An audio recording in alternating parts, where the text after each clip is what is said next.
Bismillahirrahmanirrahim. Assalamualaikum warahmatullahi wabarakatuh. Alhamdulillah, nahmaduhu wa nasta'inuhu wa nastaghfiruh wa na'udzu billahi min shururi anfusina wa min sayyiati a'malina. Man yahdihillahu fala mudilla lahu wa man yudlil fala hadiya lahu. Asyhadu an la ilaha illallah wa asyhadu anna Muhammadan abduhu wa rasuluhu la nabiyya ba'da. Amma ba'd. Para jemaah sekalian, Rasulullah SAW mengajarkan kepada kita di pagi hari ini untuk berdoa, Allahumma inna nas'aluka ilman nafi'an wa rizqan thayyiban wa amalan mutaqabbala. Ya Allah, kami memohon kepadamu ilmu yang bermanfaat, rezeki yang halal, dan amalan yang terkabul. Tema kajian kita di pagi hari ini tentang kesempurnaan Islam. Islam ini yang diturunkan oleh Allah Subhanahu wa taala kepada Rasulullah sallallahu alaihi wasallam telah sempurna dengan wafatnya Rasulullah sallallahu alaihi wasallam. Waqad tufiya Rasulullah sallallahu alaihi wasallam illa waqad kamulat syariatul Islam. Tidaklah Rasulullah sallallahu alaihi wasallam wafat melainkan syariat Islam ini sudah sempurna.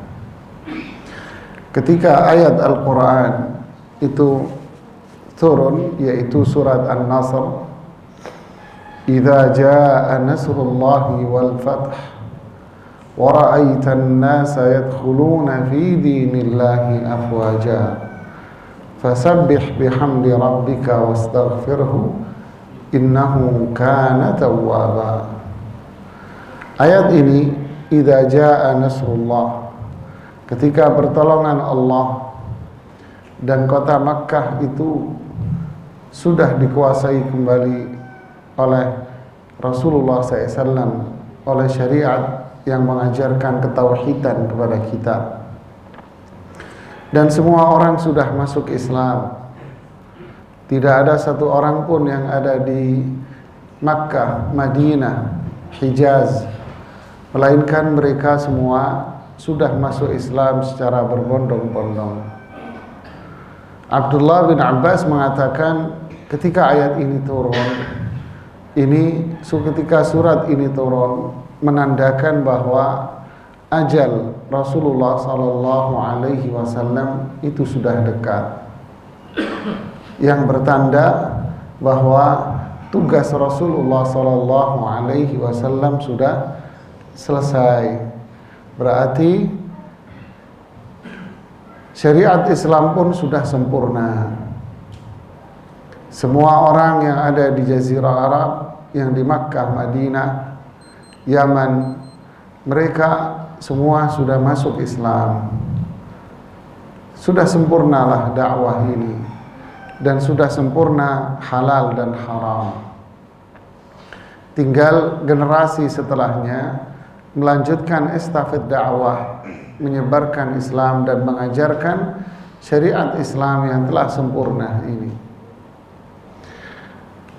Ada sebuah pernyataan yang menarik yang patut untuk kita ketahui dari sahabat Salman Al-Farisi, atau yang dikenal dengan panggilan Salmanul Khair, meriwayatkan hadis yang disebutkan oleh Imam Bukhari, yang disebutkan oleh Imam Muslim dalam sahihnya, dan para ulama hadis lainnya. Ja'a rajulun minal musyrikin, kata Salman Al-Farisi, ada seorang musyrik yang datang menemui Salman radhiyallahu taala anhu. Lalu lelaki musyrik ini mengatakan kepada Salman, qad 'allamakum nabiyyukum sallallahu alaihi wasallam kulla syai'in hatta al-qira'ah. Nabimu ini telah mengajarkan kepada kalian semuanya, sampai qira'ah pun diajarkan. Tahu qira'ah? Qira'ah ini buang air besar. Sampai buang air besar pun diajarkan kepada Nabi, kepada kalian oleh nabimu ini. Lalu Salman menjawab, ajal, iya benar. Maksud ucapan Salman, kata Imam An-Nawawi dalam syarah terhadap hadis ini, iya benar. Nabiku telah mengajarkan kepadaku segala sesuatu. Rasulullah sallallahu alaihi wasallam telah mengajarkan kepada kita semuanya. Semuanya mengajarkan kepada kita. Sampai pun buang hajat pun diajarkan oleh Rasulullah sallallahu alaihi wasallam. Laqad nahana an nastaqbilal qiblata bighaitin wa aw baulin aw an nastanjiya bil yamin aw nastanjiya bi aqal min thalathati ahjarin wa an nastanjiya bi raji'in aw 'adham. Benar, Rasulullah SAW mengajarkan kepada kita semuanya. Beliau berkaitan dengan buang air besar, mengajarkan kita untuk menghadap kiblat di saat kita buang air besar maupun buang air kecil, atau kita beristinja atau cebok istilahnya dengan menggunakan tangan kanan. Dan Rasulullah SAW melarang kita untuk cebok dengan kurang dari 3 batu, atau untuk cebok dengan menggunakan roji' atau tulang. Roji' ini tulang kotoran binatang yang sudah mengering. Intinya di sini bukan kita mau bicara masalah fikih bersuci, tapi intinya di sini adalah Rasulullah sallallahu alaihi wasallam mengajarkan kepada kita semuanya, jemaah. Semuanya sudah diajarkan oleh Rasulullah SAW. Bahkan sampai buang hajat pun diajarkan oleh Rasulullah sallallahu alaihi wasallam. Buang air besar pun diajari oleh Rasulullah sallallahu alaihi wasallam, yang menunjukkan bahwa syariat yang dibawa oleh Rasulullah sallallahu alaihi wasallam ini adalah syariat yang sempurna sudah.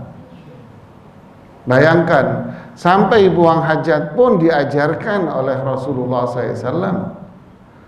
Dan seorang wanita datang menemui Rasulullah sallallahu alaihi wasallam. Lalu wanita ini mengatakan, "Ya Rasulullah, bagaimana caranya aku bersuci dari menstruasi?" Kemudian Rasulullah SAW mengatakan, "Ambillah secari kain, lalu engkau berikan wewangian kain itu. Kemudian kamu bersihkan bagian yang terkena darah itu." Ya akhi fillah, sampai hal seperti ini diajarkan oleh Rasulullah sallallahu alaihi wasallam. Bahkan hal yang sekecil ini pun, hal yang sangat privasi pun diajarkan oleh Rasulullah sallallahu alaihi wasallam kepada kita semuanya. Sungguh sempurna syariat Islam ini. Tidak ada satu kebaikan pun melainkan Rasulullah sallallahu alaihi wasallam sudah ajarkan kepada kita, dan tidak ada keburukan pun melainkan Rasulullah sallallahu alaihi wasallam sudah larang kita untuk mendekatinya. Wa ma ataakumur rasulu fakhudhuhu wa ma nahakum anhu fantahu. Apa yang dibawa oleh Rasulullah SAW kalian lakukan, dan apa yang dilarang oleh Rasulullah sallallahu alaihi wasallam kalian tinggalkan. Inilah kesempurnaan syariat Islam. Ketika ayat Al-Quran turun pada surat Al-Ma'idah yang kita hafal itu, "Al-yawma akmaltu lakum dinakum wa atmamtu alaikum ni'mati wa raditu lakumul islama dina." Hari ini aku sempurnakan untuk kalian agama kalian, yaitu Islam, dan aku sempurnakan untuk kalian nikmatku ini, dan aku ridha Islam ini sebagai agama buat kalian.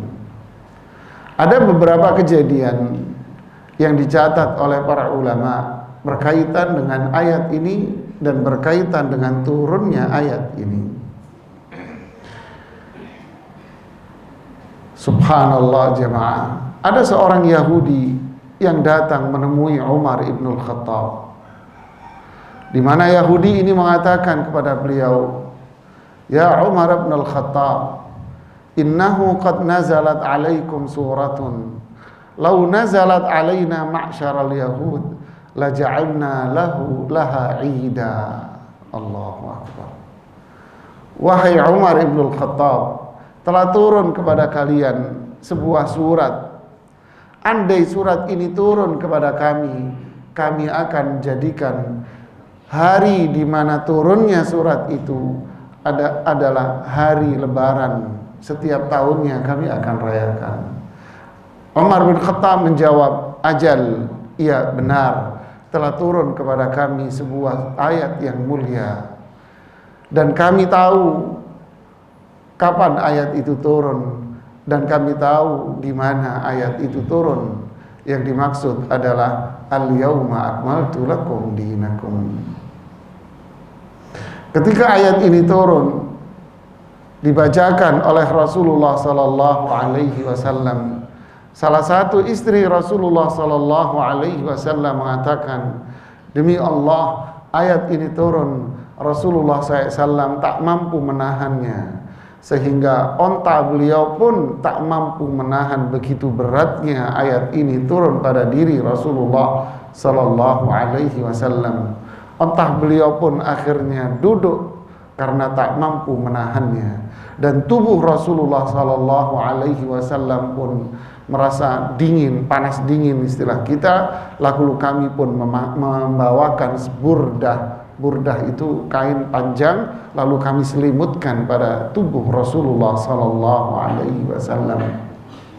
Kemudian Umar ibn al-Khattab menangis. Lalu Rasulullah SAW mengatakan kepada Umar ibn al-Khattab, "Ma yubkika ya Umar?" Apa yang menjadikan kamu itu menangis wahai Umar? Lalu Umar mengatakan, "Fa wallahi ya Rasulullah, kunna fi ziyadatin fi amrina." Ya Rasulullah, dahulu syariat kita ini selalu bertambah dengan turunnya wahyu dari Allah melalui malaikat Jibril. Hari ini sudah tak ada lagi malaikat yang turun kepada kita. Syariat kita sudah sempurna. Fa wallahi ma kamula syai'un illa wa naqas. Demi Allah, tidak ada sesuatu pun yang sempurna, melainkan kelak ini akan banyak dikurang-kurangi oleh masyarakat. Shadaqta ya Umar, benar engkau ya Umar. Inilah ya akhi, kisah menjelang wafatnya Rasulullah sallallahu alaihi wasallam. Islam ini sempurna sudah. Apanya yang sempurna? Syariatnya. Saya bacakan kepada Anda komentar Imam Ibnu Katsir rahimahullahu taala atas ayat ini. Lumayan agak panjang komentar Ibnu Katsir pada ayat ini agar kita faham bahwa dengan wafatnya Rasulullah sallallahu alaihi wasallam maka Islam ini sempurna dan tidak perlu lagi yang namanya tambahan-tambahan lagi dalam Islam ini. Tidak ada tambahan, karena Rasulullah SAW sudah mengajarkan kepada kita semuanya. Bahkan wa ma ta'irun yatiru bi janahaihi illa wa indana ilmun bidzalik. Kata seorang sahabat, tidak ada satu burung pun yang terbang dengan kedua sayapnya, melainkan kita sudah punya ilmu tentang hal itu. Rasulullah SAW sudah mengajarkan kepada kita semuanya. Sampai-sampai burung yang terbang pun dengan kedua sayapnya, Rasulullah SAW sudah mengajarkan kepada kita semuanya. Tentu ini adalah sebuah perumpamaan yang disampaikan oleh sahabat, bahwa tidak ada kebaikan sekecil apapun dalam syariat Islam ini, pasti Rasulullah SAW sudah mengajarkannya jika itu baik. Dan tidak ada keburukan apa, tidak ada keburukan sekecil apapun dalam syariat Islam ini, pasti Rasulullah SAW sudah melarang kita untuk mendekatinya.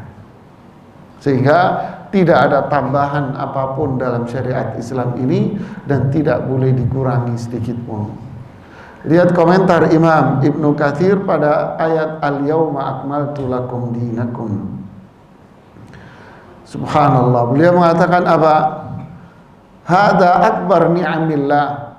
Inilah nikmat-nikmat Allah yang paling besar diberikan kepada umatnya.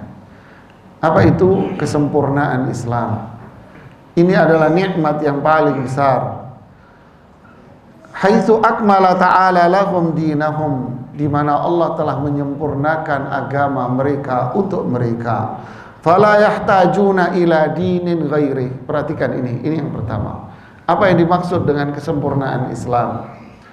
Pertama, tidak butuh agama lain. Ini yang dimaksud kesempurnaan Islam.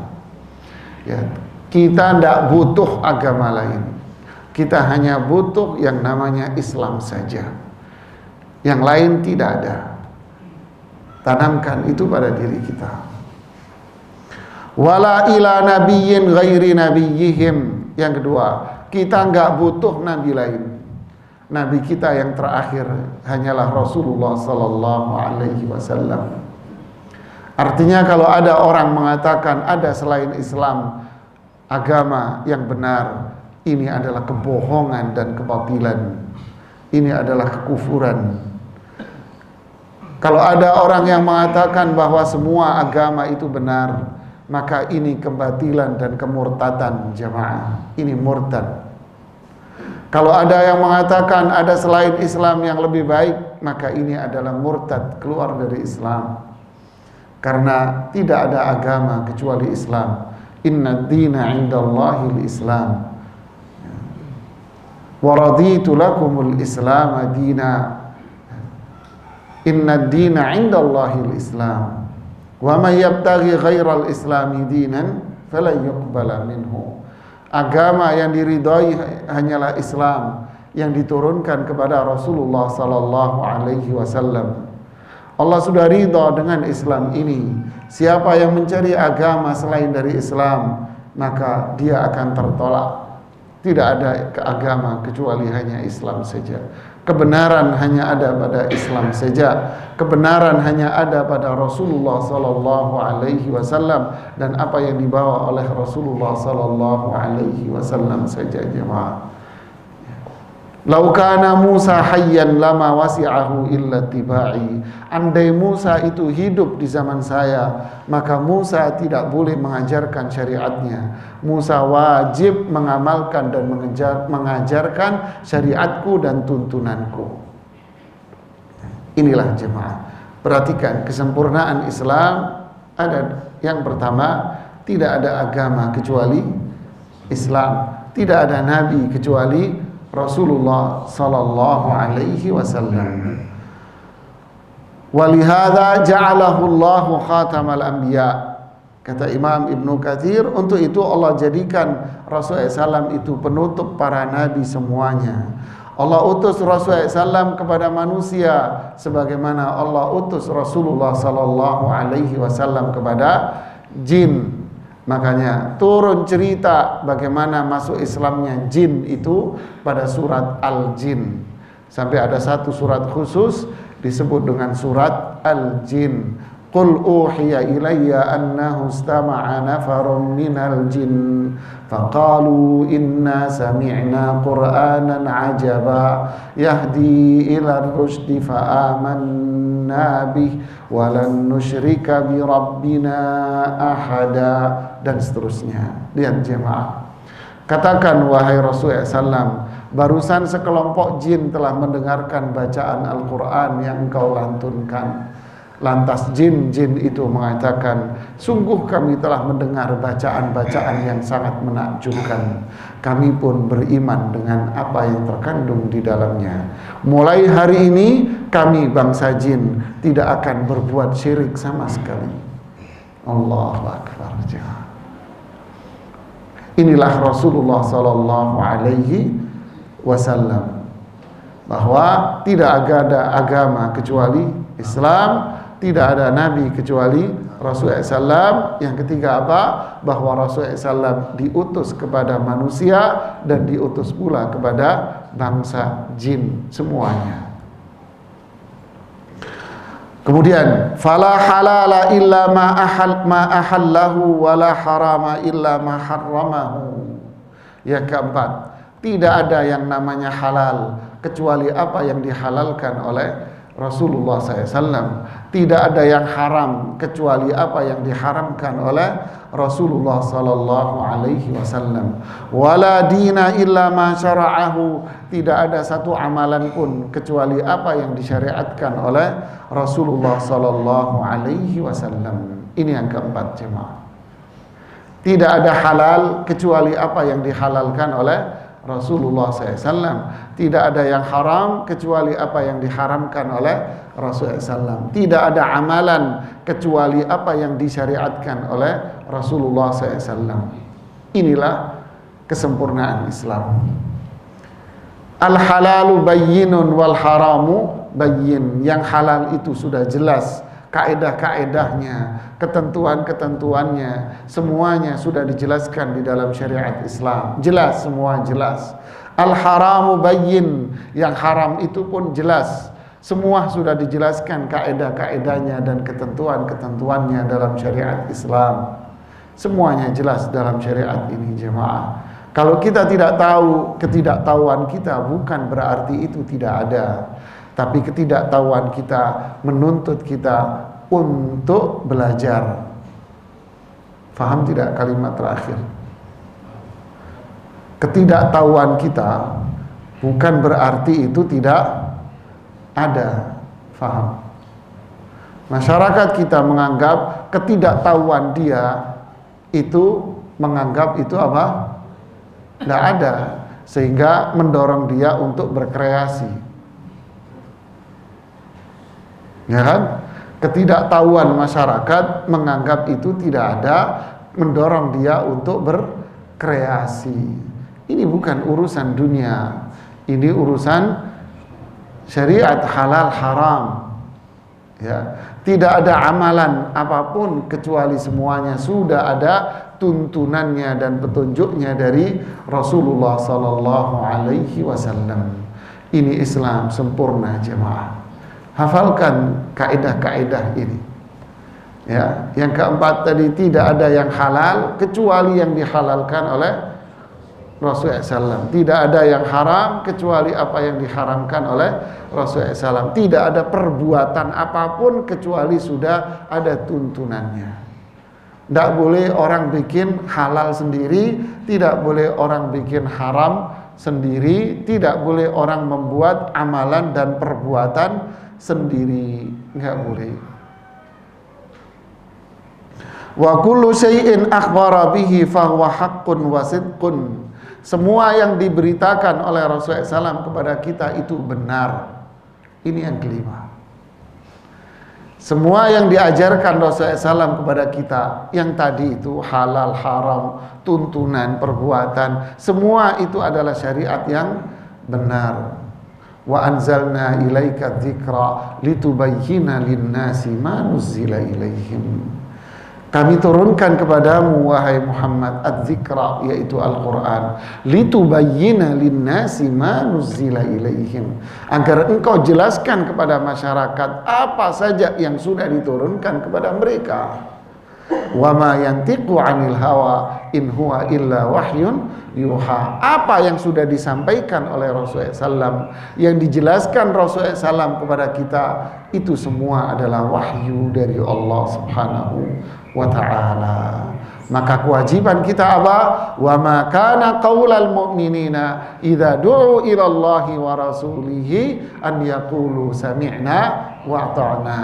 Ucapan orang-orang beriman ketika mendengar apa yang sudah disyariatkan oleh Rasulullah SAW, halal, haram, tuntunan tadi, mereka kewajibannya apa? Saya sudah belajar, saya sudah mengetahui tuntunan-tuntunan itu, maka kewajiban kita adalah ata'na, saya akan taat. Man ata'ani dakhalal jannah wa man asani dakhalan nar. Siapa yang mentaatiku atas semua ini, maka pasti dia akan masuk surga, dan siapa yang tidak mau mentaatiku atas ini semua, maka dia akan masuk neraka. Subhanallah. Makanya ketika Allah mengatakan, kata Imam Ibnu Katsir, wa raditu lakumul islama dina, dan aku sudah ridha Islam ini sebagai tuntunan kalian. Apa maknanya? Ai farduhu antum li anfusikum, kalian pun harus ridha atas semua yang diajarkan Rasulullah kepada kita. Terimalah apa yang diajarkan oleh Rasulullah SAW. Terimalah. Wa ma kana lil mu'minin wala mu'minatin idza qadallahu wa rasuluhu amran an yaqula lahumul khiyaratu min amrihim. Kalau Allah sudah menetapkan hukum, Rasulullah sallallahu alaihi wasallam sudah menetapkan syariatnya, dan ketentuan Allah, ketentuan Rasulullah SAW ini sudah sempurna, maka orang beriman, laki perempuan, yang sudah mempelajari dan memahami ketentuan-ketentuan ini, mereka semua tidak akan memilah dan memilih.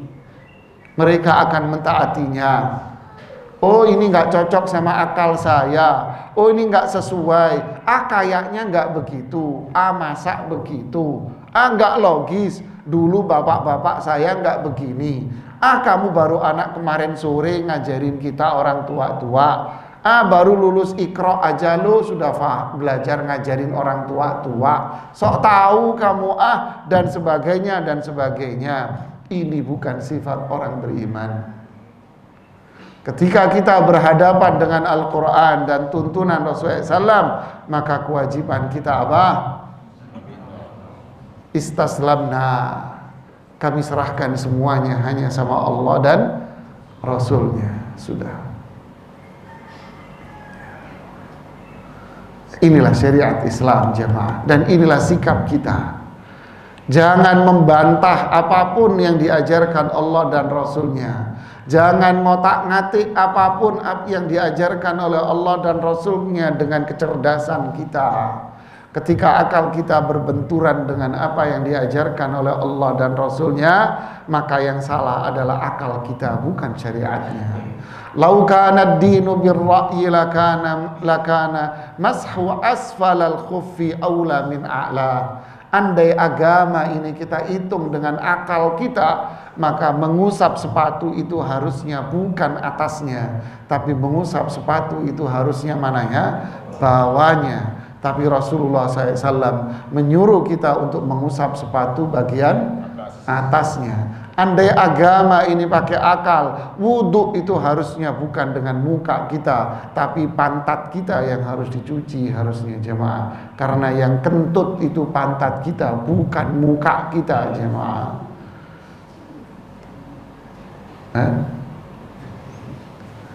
Jangan otak-atik pakai akal. Jangan otak-atik pakai perasaan. Ini kan baik. Tidak semua baik yang menurut Anda itu baik menurut orang lain, apalagi menurut Allah Subhanahu wa ta'ala. Agama syariat Islam tidak dibangun di atas akal kita. Syariat Islam tidak dibangun di atas perasaan, tapi syariat Islam dibangun di atas tuntunan Rasulullah sallallahu alaihi wasallam. Kemudian Ibnu Katsir mengutip ucapan dari ucapan dari Abdullah bin Abbas. Akhbara Nabiy sallallahu wal mu'minin annahu akmala lahumul iman fala yahtaju ila ziyadatin abadan. Lihat ini. Allah Subhanahu wa ta'ala mengabarkan kepada orang-orang yang beriman bahwa Allah sudah menyempurnakan keimanan ini, keislaman ini, sehingga mereka tidak perlu lagi penambahan-penambahan sama sekali. Fala waqad atammahullah, Allah sudah sempurnakan semuanya. Jangan dikurang-kurangi juga, dan Allah sudah ridha. Janganlah kalian mengeluh dan jangan kalian untuk mengotak-atiknya. Saya kira cukup jelas ini ya. Jelas kan? Jelas. Apa kaidah tadi kesempurnaan Islam? Yang pertama apa? Tidak ada agama kecuali Islam. Yang kedua apa? Tidak ada nabi kecuali Rasulullah sallallahu alaihi wasallam. Kemudian yang ketiga apa? Allah mengutus Rasulullah SAW kepada manusia, semua manusia, mau Arab, fahami ini, mau Arab maupun non Arab. Ingat, karena banyak sekarang yang notabene katanya intelektual muslim, lalu mereka mengatakan bahwa syariat-syariat yang Allah turunkan itu buat orang Arab di zamannya, ya, di zamannya. Seperti penulis tafsir Al-Misbah yang mengatakan bahwa syariat jilbab itu adalah syariat yang diturunkan khusus untuk orang Arab saja, sedangkan kita bukan. Hati-hati jemaah, jangan tertipu dengan namanya profesor dan doktor, ya, jangan. Hati-hati ini. Syariat Rasulullah SAW yang ketiga ya, apa? Untuk manusia semua. Bu'istu ilal aswadi wal ahmari wal abyad.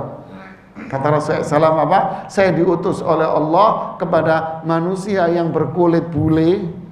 Maksudnya ahmar merah itu kulit bule. Seperti orang-orang Romawi. Ya, Eropa maksudnya. Zaman dulu namanya Romawi, sekarang Eropa. Ahmar.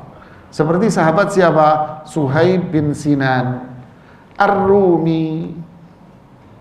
Ini termasuk sahabat yang pertama-tama masuk Islam, yang dipuji oleh malaikat Jibril.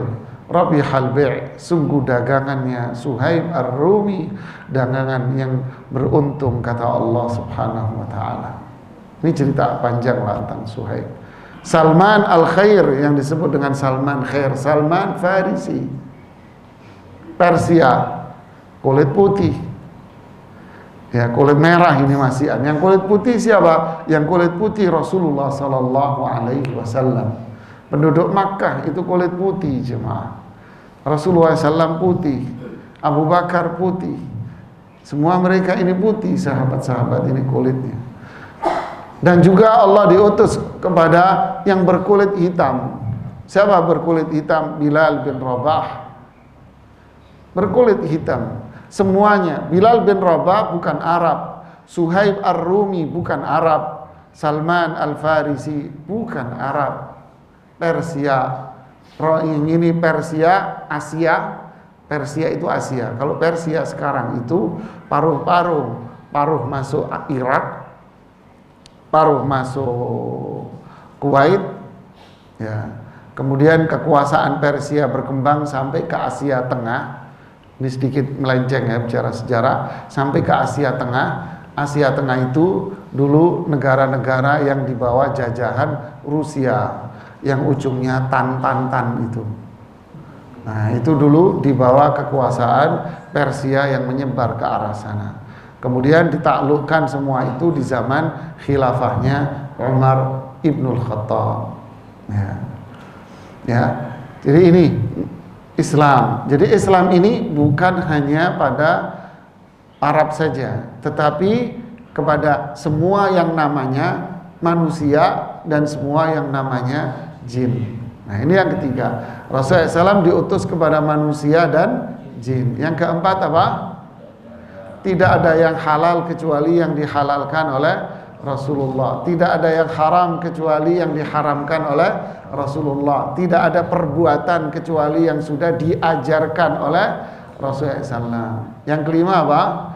Semua itu adalah kebenaran dari Allah, wahyu dari Allah Subhanahu wa ta'ala. Untuk itu yang keenam, ridhoilah semua itu sebagai tuntunan Islam yang sempurna.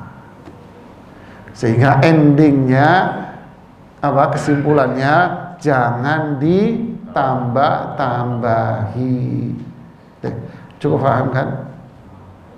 Paham sudah. Jangan ditambah-tambahi. Jadi kalau ada orang nambah-tambahi, maka dia akan masuk dalam hadis Rasulullah sallallahu alaihi wasallam, dalam hadis Irbad bin Sariyah, wa'adhana Rasulullah sallallahu alaihi wasallam mau'izatan wajilat minhal qulubu wa dharafat minhal uyunu.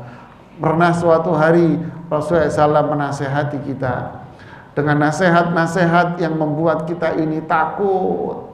Akhirnya air mata ini tak terasa menetes ke pipi kita semuanya. Mereka semua menangis.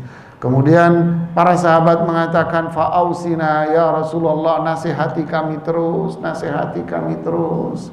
Lalu Rasulullah SAW mengatakan, usikum bitaqwallah wassam'i wa ta'ah. Saya wasiatkan kepada kalian ketakwaan, dan saya wasiatkan kepada kalian untuk mentaati pemimpin-pemimpin kalian.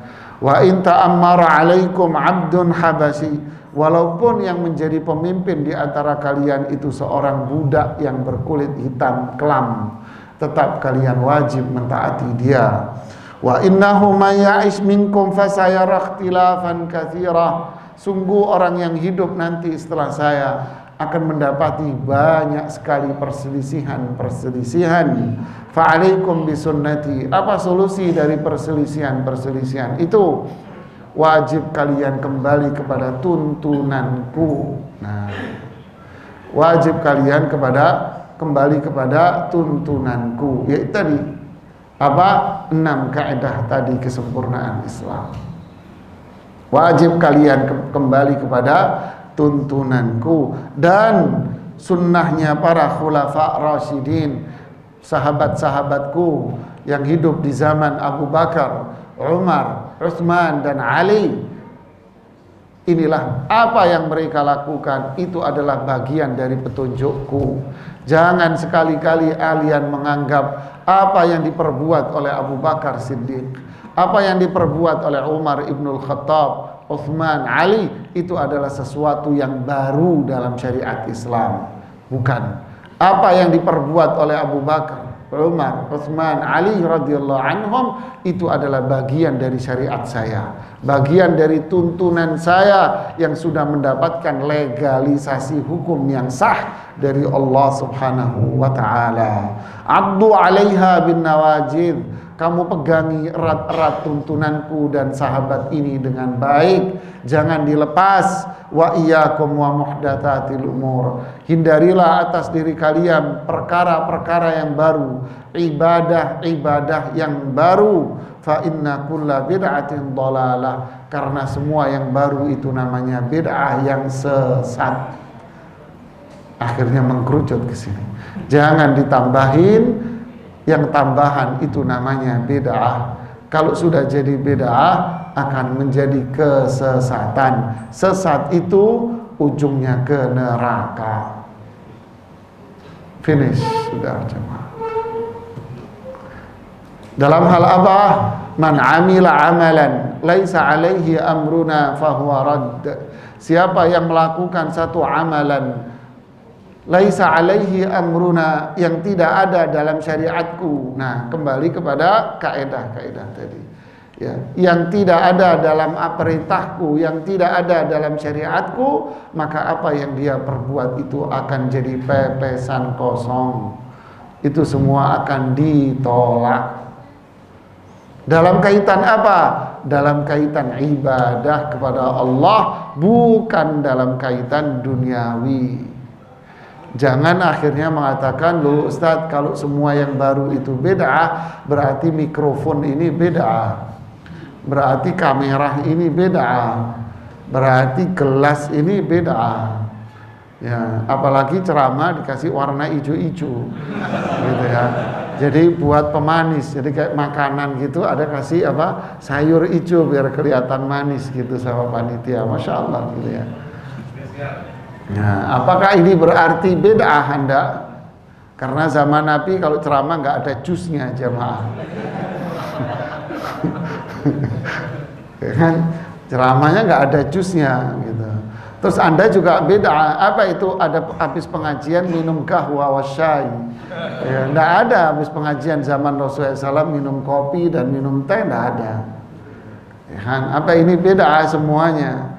Kalau semua yang baru itu bid'ah, berarti motor ini bid'ah, berarti mobil ini bid'ah. Berarti semuanya bid'ah dong, listrik ini bid'ah. Ya akhi, sampai ada yang marah-marah, berarti hidungmu itu bid'ah ya. Karena hidungmu itu baru itu hidung. Astagfirullahaladzim. Memang benar ya. Idza wusidal amru ila ghairi ahlihi fantadhiris sa'ah. Ketika suatu perkara itu dipegang oleh mereka yang bukan ahlinya, maka tunggulah kehancuran. Ya. Innallaha la yaqbidul ilma intiza'an, innama yaqbidul ilma bimautil ulama. Hatta idza lam yabqa 'alimun ittakhadhan nasu ru'usan juhal fa'aftau fasu'ilu fa'aftau fadallu wa adallu. Allah itu tidak mencabut ilmu ini begitu saja hilang itu tiba-tiba, tidak. Tapi Allah mencabut ilmu ini dengan wafatnya para ulama.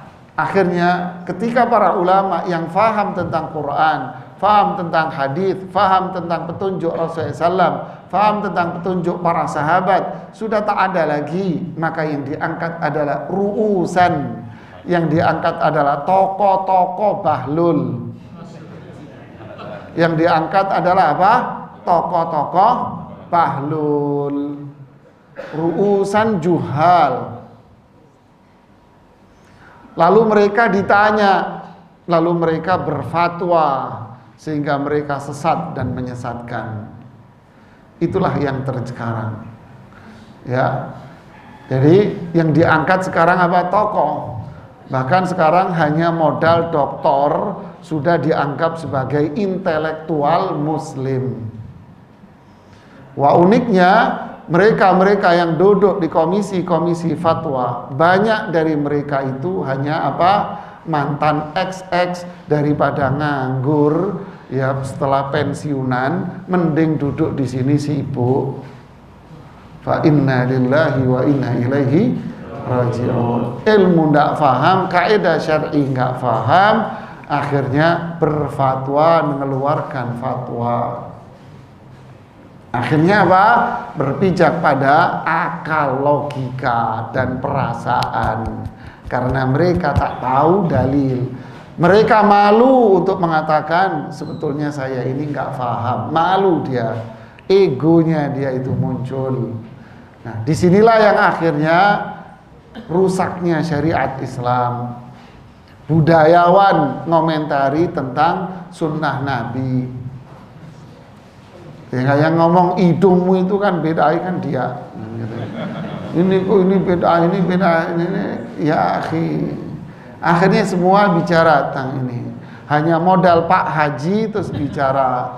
Hanya modal ketua DKM bicara. Hanya modal keturunan nasab terus bicara tentang halal haram. Apa ini? Rusak jemaah.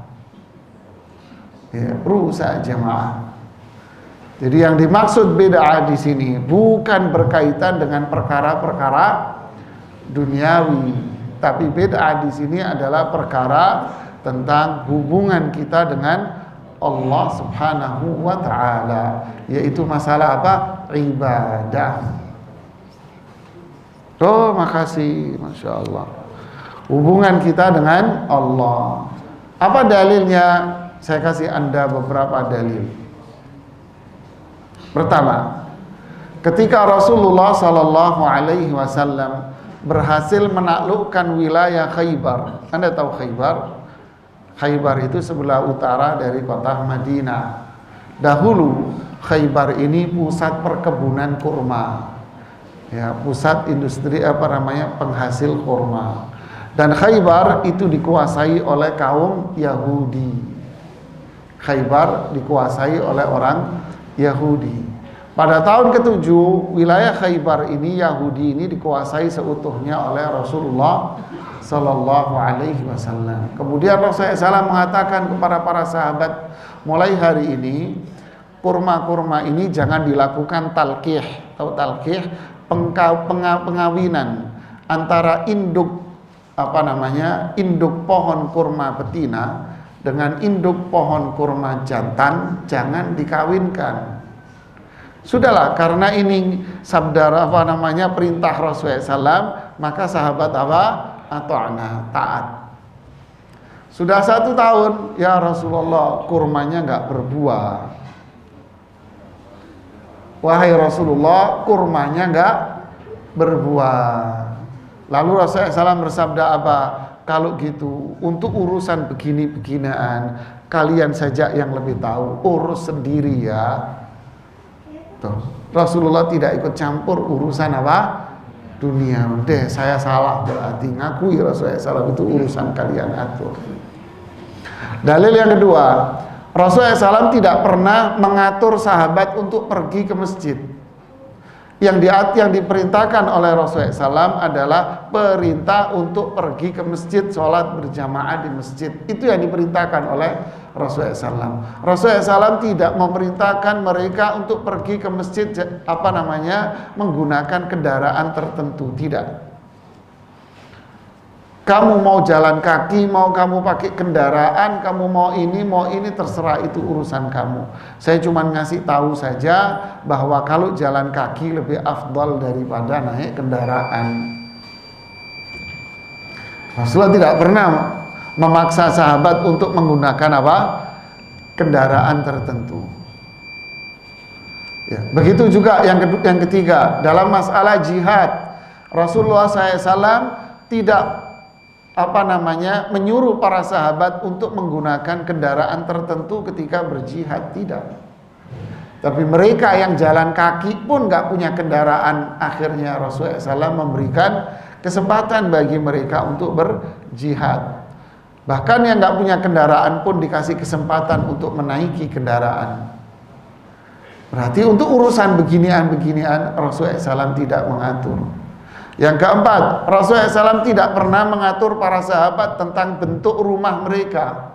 Oh, rumahmu harus begini, desainnya begini, bentuknya harus begini. Oh, ini yang harus menghadap kiblat, jangan menghadap sono, nanti sial. Tidak ada itu jamaah. Rasulullah memberikan kebebasan untuk mengatur wilayahnya mereka mau tinggal di mana. Begitulah untuk urusan duniawi ini Rasulullah SAW tak pernah mengatur. Pakaian para sahabat juga banyak kalau mau cari dalil ya. Pakaian sahabat juga tidak pernah diatur oleh Rasulullah SAW. Rasulullah SAW cuma mengatakan baju yang saya sukai warna putih dan hijau. Tapi bajunya Rasulullah SAW juga beraneka ragam. Ada baju Rasulullah SAW yang bergaris-garis, bermotif-motif. Ada. Jadi Rasulullah SAW tidak pernah memberikan aturan pada para sahabatnya untuk menggunakan baju dan bentuk tertentu. Padahal yang datang kepada Rasulullah SAW di akhir-akhirnya banyak. Khususnya setelah terjadinya perjanjian Hudaybiyah, banyak suku-suku yang dari berbagai macam itu datang. Dan Rasulullah SAW tidak membuat peraturan yang masuk ke ruangan saya harus menggunakan gamis ala Arab. Tidak ada jemaah. Tidak ada. Padahal yang datang beraneka ragam. Ada yang dari suku ini, Yaman dari ini, dengan beraneka ragam pakaian dan bentuk mereka. Macam-macam. Rasulullah SAW menerima, apalagi setelah tahun ke-8, tahun ke-9. Islam sudah menyebar kemana-mana. Nah, inilah jemaah. Ya, bahwa yang dimaksud dengan bid'ah itu adalah apa? Perkara-perkara yang berkaitan dengan ibadah.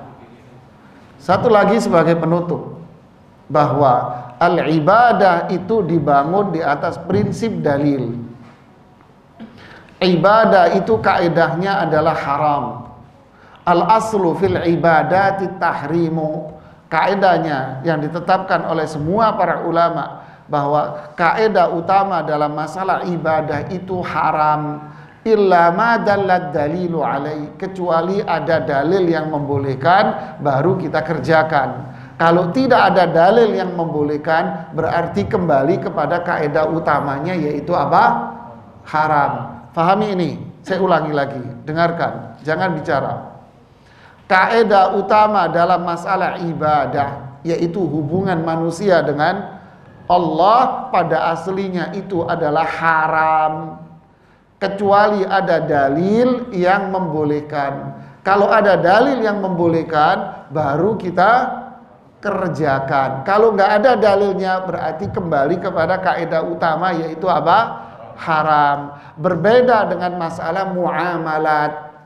Karena dalam Islam ada dua, ada ibadat, ada muamalat. Muamalat itu apa? Hubungan manusia dengan manusia. Kaedahnya dalam masalah muamalat, hubungan manusia dengan manusia, dalam perkara-perkara duniawi, al-aslu fil asya'i al-ibaha.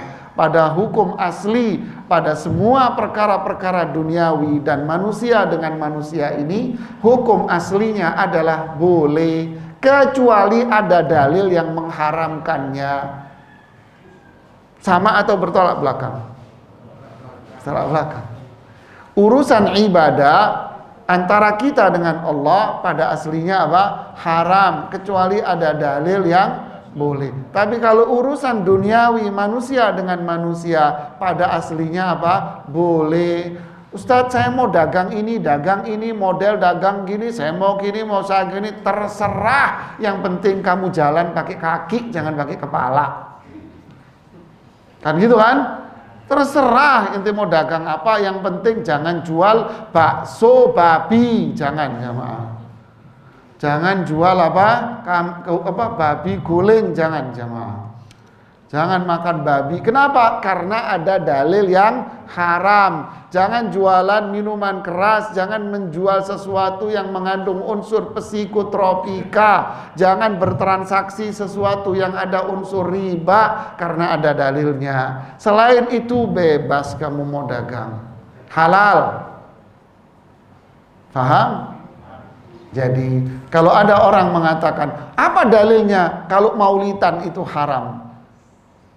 Aduh, bahlulnya nih. Oh nanya. Ya memang karena nggak ada dalilnya itu jadi beda. Faham sekarang? Faham? Ngantuk atau faham Anda? Iya, Anda faham? Iya. Nggak yang kacamatanya di jidat? Iya, faham. Iya, faham nggak? Alhamdulillah. Sebab kok antara faham sama ngantuk bingung saya bedain. Sebab begini. Minta maaf ya, biar nggak ngantuk aja ya. Jadi gitulah. Apa dalilnya kalau maulid itu haram? Nggak boleh bid'ah. Wah, angel jamaah. Ya, karena nggak ada dalilnya itu akhirnya jadi apa? Jadi haram, bid'ah. Karena nggak ada dalilnya. Ini masalah ibadah. Apa dalilnya kalau zikir berjamaah setelah sholat itu nggak boleh? Dalilnya apa? Dalilnya adalah nggak ada. Itu dalilnya. Apa dalilnya? Ya nggak ada dalilnya. Karena nggak ada itu jadi apa?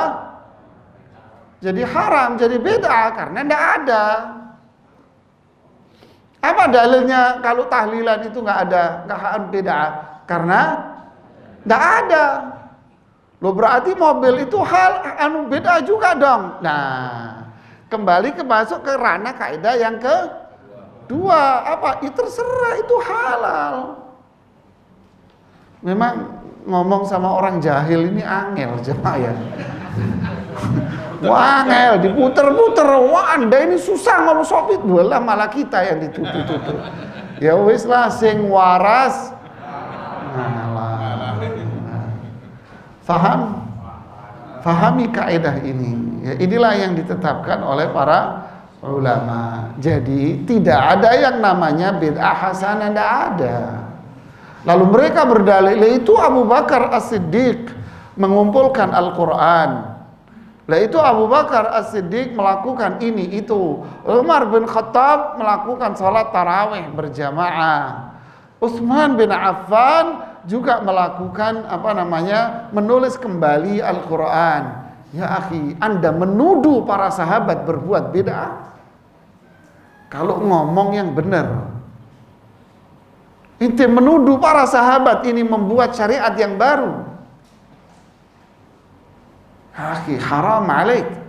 Dosa besar ente menuduh para sahabat seperti ini. Dan apapun yang dilakukan oleh para sahabat, yaitu Abu Bakar, Umar, Utsman, Ali, itu adalah legal, hukum yang sah dari Allah dan Rasulnya. Inilah mereka sahabat. Apa yang dilakukan oleh Abu Bakar, Umar, Utsman, Ali, itu adalah legal, hukum sah. Bahkan sampai para ulama mengatakan, jika ada perseteruan di antar sahabat, jangan ikut komen, diam saja, karena semua sahabat walaupun mereka berseteru, semuanya masuk surga. Lo yang gak jelas, kita yang gak jelas. Kita yang gak jelas. Akhi. Terus mendalilkan bid'ahnya dia dengan dalilnya Abu Bakar ngumpulin Quran, Umar bin Khattab tarawih, kemudian Utsman bin Affan menulis kembali Al-Quran. Anda berdalil dengan itu, bainas sama'i wa sumur, dikali lagi itu. La ilaha illallah. Kakak nyambung ya akhi. Ente tempe mau ente samain sama steak. Ya akhi, buta apa mata ente gitu ya. Ya akhi, enggak tempe. Ya, Master Farid tertawa geli ya. Ya, tempe disamain sama sate. Ya. Sate mau disamain sama pecel lele. Ya, cadel lidah kita makan pecel lele dulu ya. Ya, inilah yang Ana sampaikan ya. Silakan dikembangkan permasalahan ini dengan tanya jawab ya. Wallahu a'lam bishawab.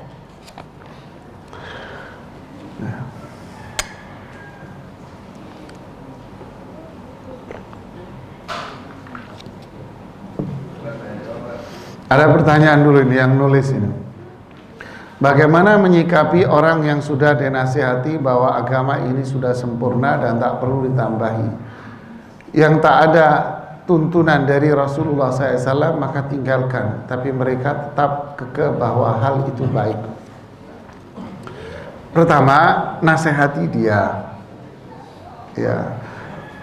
Kenapa? Karena tidak semua yang baik menurut kita itu baik menurut sama orang lain saja. Coba pikirin jemaah. Kita mau pakai akal, oke. Kita mau pakai akal. Yang baik menurut saya, apakah berarti baik menurut ente? Tentu. Anak waktu ke Sumatera, Sulawesi, disodorin kebanggaan mereka itu kalau ada tamu atau lebaran, ya itu pasti disodorin makanan ini. Apa itu? Tempoyak. Tahu tempoyak? Nggak tahu. Tempoyak itu duren yang ditaruh di dalam sebuah wadah, kemudian ditutup, dibiarkan sampai duren ini membusuk. Bahasa mereka bukan membusuk. Dibiarkan sampai membusuk ini duren, setelah itu dibikin kuah seperti gulai. Nanti dengerin aja gimana. Jadi ditaruh di duren beberapa hari sampai terjadi fermentasi begitu. Bahasa halusnya fermentasi, bahasa kasarnya membusuk, gosok gitu. Bahasa kasarnya gitu ya. Terus dibikin kuah, namanya istilah mereka tempoyak. Itu makanan kehormatan bagi mereka. Kalau ada tamu-tamu yang mereka anggap terhormat, disajikan makanan ini. Ustaz silahkan makan. Ana sudah KKN, hati ana jawab. Apa ini? Diceritain anak ini. Hadza laisa bi ardi qaumi fakulu antum. Ini bukan makanan kampung ana, ente aja yang makan. Lo enak Ustaz? Ya enak menurut ente. Ana dengerin cerita udah mules perut anak. Sama menurut ente ini istimewa, istimewi bahkan menurut ente. Tapi menurut ana mules perut ana dengerin. Begitulah manusia, selera kan lain-lain.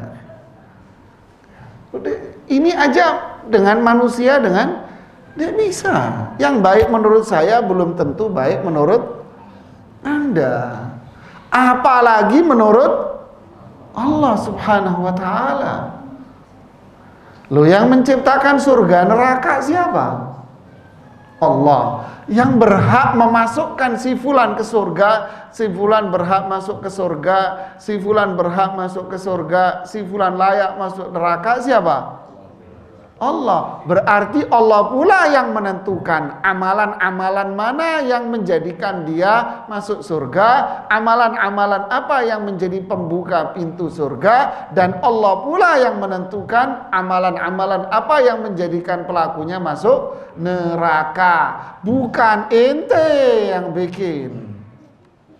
Tidak, fahadainahun najdain. Allah yang ngasih penjelasan tentang jalan menuju surga, dan Allah yang sudah menjelaskan jalan menuju neraka. Kalau ada orang mengatakan, oh ini beda, ini sok tahu aja, jawabannya, iya saya tahu mas. Sok tahu kamu tentang surga? Iya saya tahu tentang surga.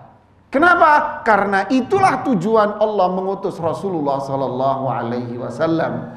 Itulah tujuan Allah menurunkan Al-Quran. Biar apa? Biar umatnya pandai dan cerdas tahu tentang jalan menuju surga. Allah tidak akan membiarkan umatnya bahlul bin begok, ya akhi. Tidak. Dan Allah tidak akan membiarkan umatnya ini menerka-nerka. Tidak. Kita disuruh belajar. Makanya orang yang belajar Quran dan belajar petunjuk Rasulullah SAW, inilah orang yang beriman, dan ini orang siddiq yang kedudukannya di bawah para nabi dan rasul. Lihat jemaah. Sok tahu aja kamu tentang surga. Ya tahu. Terus kenapa? Makanya disebut ulama, alim, da'i, karena dia tahu. Kan? Jadi logika yang sangat tidak bisa diterima dengan akal sehat manusia. Ketika kita negur orang, maaf pak ini beda, sok tahu aja kamu. Lantas, kenapa Anda ketika rekrutmen karyawan di perusahaan, Anda mencari orang-orang yang sok tahu? Kenapa nggak semua orang yang melamar di perusahaan Anda terima? Kenapa? Kenapa ada interview, ada tes kecerdasan, ada tes emosional, ada tes kemampuan dasar, ada tes ini, tes itu. Kenapa? Kenapa? Karena yang Anda cari orang apa? Orang yang tahu. Itulah, apalagi Islam. Jadi inilah al-ahlul ahwa. Pelaku bid'ah adalah ahlul ahwa. Pelaku bid'ah adalah para pengikut hawa nafsu. Pelaku bid'ah para pengikut hawa nafsu. Ya, tidak ada yang namanya bid'ah terus baik, itu tidak ada. Dari mana? Di akalnya nggak masuk di akal kita. Sesuatu ibadah yang tidak ada tuntunan dari Rasulullah SAW, tidak ada tuntunan dari para sahabat, dianggap baik. Am syara'u minad dini ma lam ya'dzan bihillah. Apakah kalian membuat syariat-syariat yang tidak Allah turunkan, kemudian Anda menganggap baik? Okay. Tiga seorang sahabat yang datang menemui Rasulullah SAW, lalu mereka tidak mendapati Rasulullah SAW di rumah, lalu mereka mengatakan, aina nahnu min Rasulillah SAW, mana kita dari ibadahnya Rasulullah SAW, sedangkan beliau sudah diampuni semua dosa-dosanya. Lalu mereka terbawa emosional. Nah ini hawa nafsu. Hawa nafsu, mulai hari ini saya akan sholat malam terus. Yang satu, mulai hari ini saya akan puasa terus. Yang ketiga, mulai hari ini saya tidak mau menikah, saya mau zikir dan wiritan saja. Rasulullah SAW datang, masuk ke rumahnya. Kemudian Aisyah menceritakan bahwa orang-orang ini ngomong begini ya Rasulullah. Antumul ladzina taquluna kadza wa kadza. Kalian tadi yang ngomong demikian dan demikian. Iya ya Rasulullah. Saya sholat malam dan tidur. Saya puasa, saya juga enggak puasa. Saya menikah. Kalau kalian tidak mau dengan tuntunanku, kalian pergi sana, bukan umat saya. Kalian bukan umat saya. Islam dibangun bukan atas perasaan dan emosional saja. Di zaman Umar ibnul Khattab radhiyallahu anhu, beliau diberitahu ada sekelompok jamaah masjid yang zikir berjamaah setelah sholat. Umar bin Khattab mengatakan, besok pagi-pagi mereka suruh pergi ke tempat saya. Siap wahai Amirul Mukminin. Lalu Umar mengatakan, besok pagi siapkan cambuk yang kenceng ya. Siapin cambuk ya. Mereka pun jamaah masjid datang ke tempat Umar bin Khattab. Kalian telah melakukan ini dan itu yang tidak pernah dilakukan oleh Rasulullah SAW. Sungguh berani kalian. Dikebukin satu-satu sama Umar bin Khattab. Kalau sekarang ya nggak boleh kita gebukin, karena kita tidak punya kewenangan untuk melakukan. Ya. Sama pula Abdullah ibnu Mas'ud ketika dikabari oleh Abu Sa'id Al-Khudri bahwa di Kufa, di Masjid Kufa telah terjadi beberapa orang yang melakukan zikir dikomandoi oleh seorang imam. Ucapkanlah demikian, lalu mereka zikir berjamaah sambil dihitung dengan menggunakan batu-batu, yaitu tasbih itu istilah sekarang. Lalu disamperin oleh Abdullah ibnu Mas'ud. Beliau langsung marah dengan mengatakan apa? Hadihi thiyabu ashabi Rasulillah sallallahu alaihi wasallam lam tabla. Ini baju-baju para sahabat Rasulullah SAW masih apa? Masih basah, belum kering. Alangkah cepat kebinasaan kalian. Ala tas'alu idza lam ta'lamu. Kalau kalian enggak tahu kenapa enggak nanya ini. Jadi nggak tahu, dianggap nggak ada, akhirnya dibikinlah kreasi. Kenapa kalian nggak nanya kalau nggak paham? Ya Aba Abdurrahman, ma nuridu illal khair. Wahai Abu Abdurrahman, panggilan Abdullah bin Mas'ud. Kita tidak menginginkan apapun kecuali kebaikan. Lalu dijawab oleh Abdullah bin Mas'ud, kam min muridin lil khairi lan yusiba. Berapa banyak orang yang menginginkan kebaikan tetapi dia tidak tepat sasaran. Tidak semua orang yang niatan baik itu apa? Benar. Ya, kalau semua orang yang punya niatan baik dibenarkan, rusak ini jalanan jamaah. Jalanan itu aja, jalanan ini itu bisa kacau balau, bisa kecelakaan di mana-mana itu. Kenapa? Karena semua orang juga akan punya niatan baik, kecelakaan di mana-mana. Kalau tidak ada aturan, perusahaan bubar perusahaan ini kalau semua karyawan diberikan kewenangan untuk melakukan apa yang dia anggap baik. Ya kan? Karyawan lembur setiap hari dia lembur. Akhir bulan datang ke HRD. Pak, ini laporan saya hasil lembur setiap hari. Alhamdulillah terjadi produktivitas kenaikan sekian persen, cukup bagus Pak. Mau minta apa? Tunjangan lembur. Kata HRD-nya apa? Yang nyuruh kamu lembur siapa?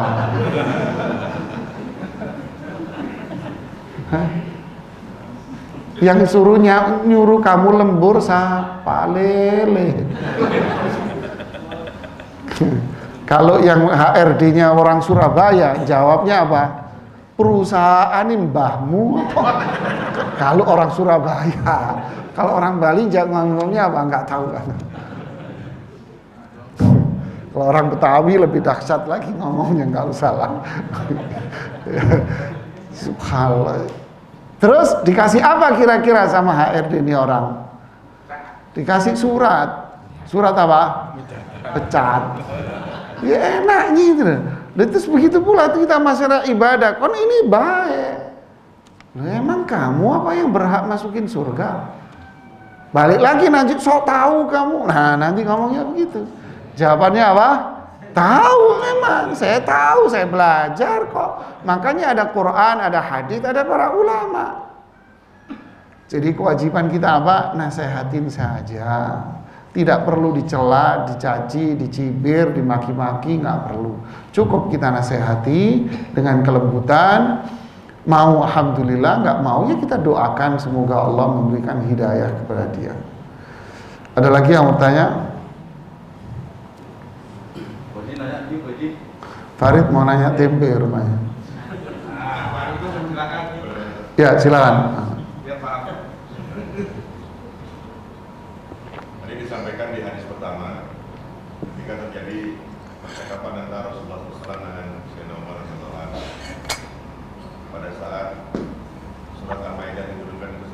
Ya. Di sana disadarkan oleh Rasulullah bahwa agama itu nanti akan dikurang-kurangi. Kalau tidak salah dengar saya begitu. Nah, sedangkan tadi pembahasan ini banyak yang diungkapkan masalah ditambah-tambah. Saya belum dengar yang dikurang-kurangi. Ya, barakallahu fiik. Itu bukan sabda Rasulullah SAW, tapi itu ucapan siapa tadi?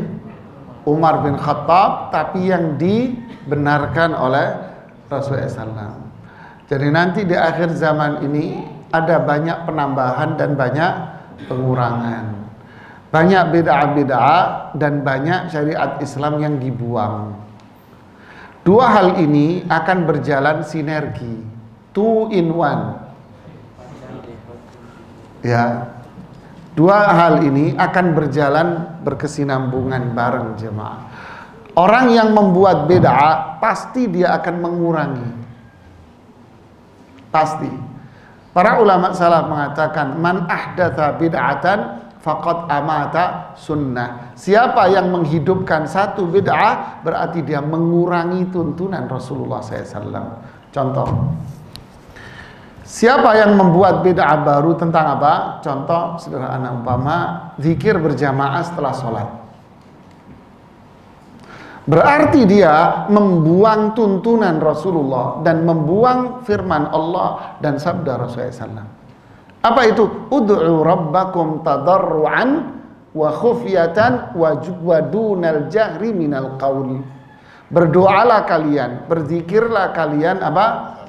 Dengan suara yang lembut, lirih, dengan penuh khusyuk, dan jangan dikencengin suaramu. Ini ayat Al-Quran. Rasulullah SAW bersabda, innakum la tad'unal asam, innama tad'una sami'an basira. Ketika para sahabat berzikir dengan suara keras, Rasulullah SAW melarang mereka, kalian tidak berdoa dan berzikir kepada zat yang tidak mendengar, tapi kalian itu berzikir dan berdoa kepada zat yang maha mendengar. Ya. Sayangi jiwa kalian, sayangi diri kalian, kata Rasulullah SAW. Doalah dengan suara yang lirih, berzikirlah dengan suara-suara yang lirih. Ini petunjuk Rasulullah SAW. Ini sunnahnya. Berarti ketika dia membuat zikir berjamaah, berarti dia membuang tuntunan Rasulullah SAW. Ini pasti kayak sebuah timbangan yang memiliki dua mata. Dia tambahin, maka yang satunya akan jomplang. Akan begini. Ya kan? Ketika seseorang membuat zikir yang baru, maka dia akan membuang zikir yang diajarkan oleh Rasulullah SAW. Astaghfirullah li wa lakum wa li sairil muslimin wal muslimat al ahya'i minhum wal amwat innaka sami'un qaribun mujibud da'wat. Panjang lebar. Artinya apa? Dia akan meninggalkan zikir yang diajarkan oleh Rasulullah sallallahu alaihi wasallam. Dibuang yang diajari Nabi, dibuang, terus dia bikin yang baru. Berarti apa? Mengurangi syariat, memunculkan hal yang baru. Ini dua hal ini pasti akan terjadi pada pelaku bid'ah. Ya, pasti terjadi. Itu seiring terus. Dan bid'ah itu akan berbeda-beda antara satu daerah dengan daerah yang lain. Ada yang sama dan ada yang lain-lain nanti. Zikir setelah sholat itu akan terjadi beda-beda antara satu wilayah dengan wilayah yang lain.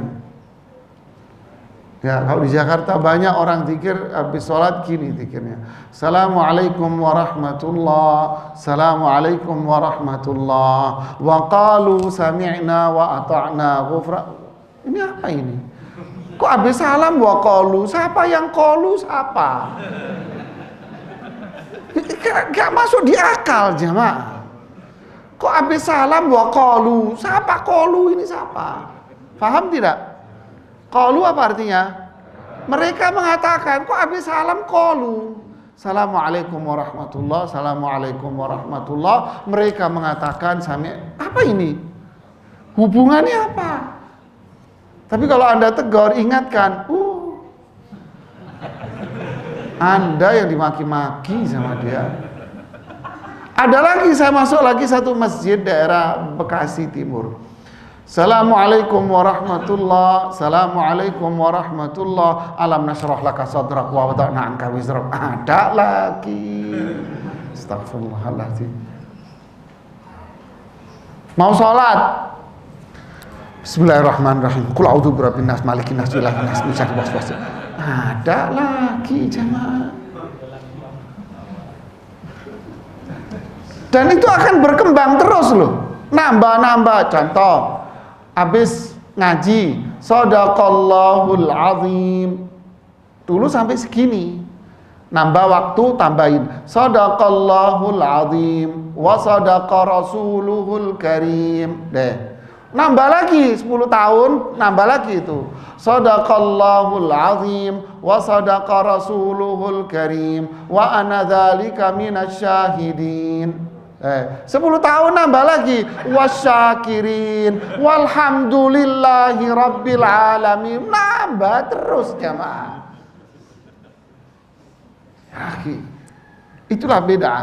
Terus ciri lagi yang bid'ah. Bid'ah itu artinya apa? Menyulitkan dirinya. Dikasih yang gampang milih yang angel. Dikasih yang mudah milih yang sulit. Contoh, sholawat kepada Rasulullah Sallallahu Alaihi Wasallam. Gimana caranya kita sholawat? Ya Rasulullah, amma salamu fa'arafna. Kalau salam kepadamu saya tahu, tapi kalau sholawat gimana caranya? Loh, gimana caranya? Emang yang nanya kita yang nggak paham bahasa Arab? Yang nanya siapa?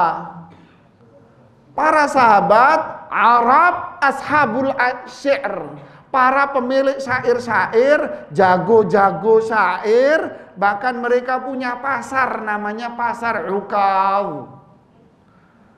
Namanya pasar Uqad. Pasar apa? Bukan jualan sayur, bukan jualan buah-buahan, bukan jualan barang. Jualan apa? Jualan syair. Penyair datang ke pasar, jualan syair. Jualan dia, jualan kemampuan dia untuk membuat syair. Contoh, si fulan datang ke pasar Uqad, mengatakan, Mas, saya ini nggak seneng sama satenya Farid. Umpama, contoh itu jangan marah. Contoh itu jangan marah. Saya nggak seneng sama satenya Farid. Oke, dibuatkanlah syair yang jelek-jelekin satenya Farid. Datang lagi si fulan, ana ini paling suka satenya Farid. Paling zen satenya, apalagi maraknya, cadel kita, mulut kita langsung pulang. Dibuatkan syair yang luar biasa. Nanti besok bayar fil sama nah, itu di pasar dulu itu ada gitu. Seorang si fulan cinta sama fulan, benci sama fulan, ini. Itu ada syairnya, ada pasarnya. Jago-jago jamaah. Tapi di saat mereka bicara tentang sholawat, minta diajarin. Apakah mereka nggak bisa membuat redaksi sholawat? Oh, keren redaksinya. Tapi nanya, ya Rasulullah, bagaimana caranya sholawat? Diajarin, sallallahu alaihi Allahumma salli ala Muhammad. Diajarin simpel, gampang. Cuman berapa detik mengucapkannya. Cukup baca sallallahu alaihi wasallam, kita salawat sama Rasulullah sallam. Allahumma salli wa sallim ala Rasulillah. Enggak, saya mau nambahin sayyidina, tambahin enggak apa-apa, asal jangan di dalam salat. Ya akhi, orang bid'ah nyulitin diri kita. Inna hadzal dina yusrun wala yushadda hadzal dina illa ghalabah. Islam ini gampang, mudah, sederhana. Siapa yang mempersulit diri, dia yang akan kalah sendiri. Dia akan meninggalkan sendiri, capek sendiri. Contoh, orang haji, doa tawaf pertama, doa tawaf kedua, doa tawaf ketiga, ruwet amat ya akhi. Ana pernah ngaji manasik, satu orang nanya, Pak Ustadz, maaf Ustadz, iya Pak, nadanya tinggi, maaf Pak Ustadz, Ustadz tadi ngatakan bahwa kalau kita tawaf itu doanya bebas. Jadi maksudnya apa ini Ustadz? Ya nggak tahu Pak, Bapak mau doa apa kok nanya saya bilang. Ya kalau Bapak mau ngaminin saya, ya seneng saya Pak, doa saya Bapak aminin. Ya Bapak udah bayar mahal, doa sendirilah. Terserah Bapak mau doa apa, jangan nanya saya bilang. Mau bahasa Indonesia boleh, mau bahasa ini terserah Bapak doa. Bilang apa? Alhamdulillah di depan forum ini. Waduh, kenapa Pak? Ya Allah, bisul saya Pak pecah Pak, katanya dia. Astagfirullah, ketawa semua satu ruangan dia. Kenapa Pak? Saya ini umroh dengan travel sana, travel sini, semuanya ngajarin. Tawaf pertama ini, tawaf pertama, sampai jujur Pak Ustadz, hati saya bilang apa? Repot amat ya Islam ya. Doa dalam sholat saja saya nggak hafal semuanya. Apalagi suruh baca ini nanti di tempat ini doanya, ini tempat ini doanya. Tapi saya orang awam Ustadz, ya sudahlah nurut deh, nurut. Tapi kok ya repot Ustadz. Tapi saya mendengar ini, ya Allah bisul saya pecah Pak Ustadz. Assalamualaikum. Ya lihat orang awam ya akhi. Ustadz saya doa apa? Ya nggak tahu. Terserah. Malah saya ledekin. Loh kami ini suami istri Ustaz, doanya apa? Nggak tahu, terserah. Suaminya boleh berdoa, ya Allah bukakanlah dada istriku untuk menerima aku kawin lagi. Nggak apa-apa. Istrinya doa, ya Allah jadikanlah suamiku ini setia sama saya. Nanti Allah mengabulkan yang mana? Nggak tahu saya. Saya ledekin begitu ya. Saya ledekin udah. Wallahu a'lam jemaah. Ya, ada yang mau bertanya lagi?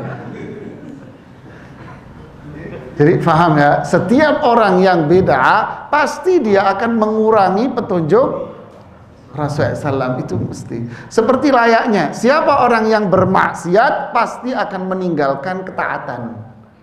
Siapa orang yang berbuat syirik pasti dia akan meninggalkan ketauhidan. Itu seiring.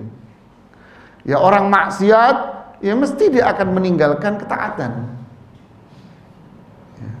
Putih sama hitam itu tidak akan ketemu. Kalau ketemu, nggak jelas.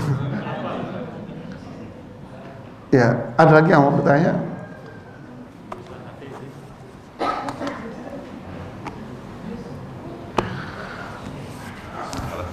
Kelas? Ya, kita cukupkan sampai di sini. Ya, mohon maaf jika ada yang kurang berkenan di hati. Subhanakallahumma bihamdik, asyhadu an la ilaha illa anta, astaghfiruka wa atubu ilaik. Assalamualaikum warahmatullahi wabarakatuh.